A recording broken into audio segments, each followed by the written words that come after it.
di Papua oleh Pak Prabowo. Nah, kalau dari Kemendagri sendiri udah dengar belum? Nah, ini apakah rencananya itu kapan sih Pak Menteri, dan apakah sudah ada rencana kantornya di mana gitu? Setahu saya dalam undang-undang Papua itu, kasus Papua, ya, dulu ada namanya Badan Percepatan Pembangunan Papua. Di dalam undang-undang itu disebut waktu itu Wapres. Waktu itu Wapresnya kan Pak Maruf Amin. Udah sering kita rapat berapa kali. Nah, di dalam ada 3 diantaranya di situ menteri menjadi anggota. Ada Menteri Keuangan, Menteri Bappenas, Menteri Dalam Negeri. Saya lupa ada lagi kalau salah Menteri apa lagi. 3 atau 4.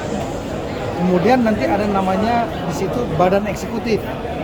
Dia yang akan ngantor di Papua. Sudah disiapkan gedungnya oleh Menteri Keuangan gitu di Jayapura. Nah, yang ini yang belum sampai hari ini belum ditunjuk siapa badan eksekutifnya. Dan setelah itu kan ada perwakilan tokoh, ada 5. Saya ulangi 6.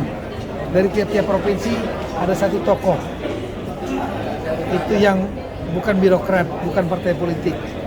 Tokoh, ada yang tokoh agama dan lain yang menjadi anggota dari badan eksekutif itu.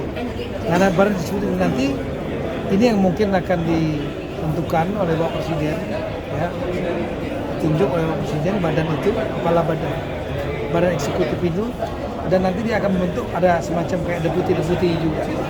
Tujuannya evaluasi untuk mempercepat pembangunan Papua.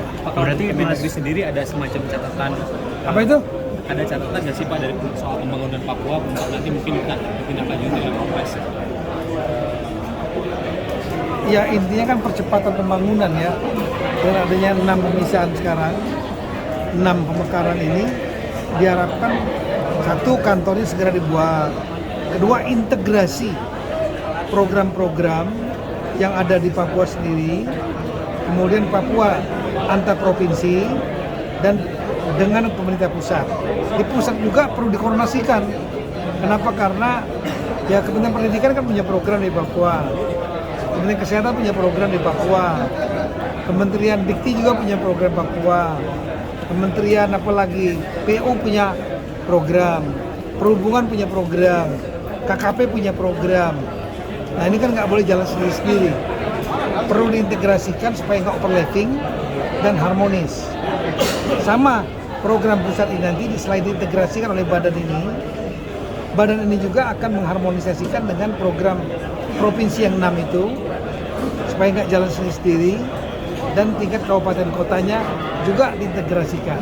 Contoh misalnya kalau mau bangun bendungan aja dermaga besar seperti Duga, maka jalan nasionalnya oleh Menteri PU, dermaganya, pelabuhannya itu oleh Menteri Perhubungan. Setelah itu nanti jalan provinsinya oleh provinsi, yang menuju kabupaten-kabupaten oleh jalan kabupaten sampai kecamatan. Nah, ini kan harus dibagi. Kalau enggak nanti pelabuhannya dibangun, jalannya nggak ada. Kira-kira gitu. Nah, tugas Mas Wapres sendiri nanti apa Pak? Berarti untuk tahu saya dalam undang-undang itu tugasnya Wapres adalah mengkoordinasikan secara di tingkat kebijakan atas saja. Tapi untuk eksekusi sehari-harinya dilakukan oleh badan eksekutif ini. Oke, artinya berarti lebih ke supervisi, makanya kita bicara undang-undang ya. Oke, berarti maksudnya makanya itu kenapa mau dikantorkan di sana agar dekat gitu. Memang kantornya itu nanti akan di kantor itu sudah disiapkan oleh Menteri Keuangan. Saya ingat betul di Jayapura, ya, di gedung KPKPN-nya itu ada berapa lantai itu, tower. Sudah disiapkan dari dulu. Tapi bukan untuk Wapres, bukan, untuk badan pelaksana eksekutif ini, badan eksekutif percepatan pembangunan Papua namanya itu. Jadi kemungkinan nanti Wapres juga nggak akan stay di sana gitu Pak? Gitu. Setahu saya tidak. Konsep undang-undang itu tidak seperti itu. Konsepnya undang-undang itu yang di sana sehari-hari adalah badan itu yang akan ditunjuk oleh Bapak Presiden. Dan statusnya saat ini berarti sudah berjalan Pak?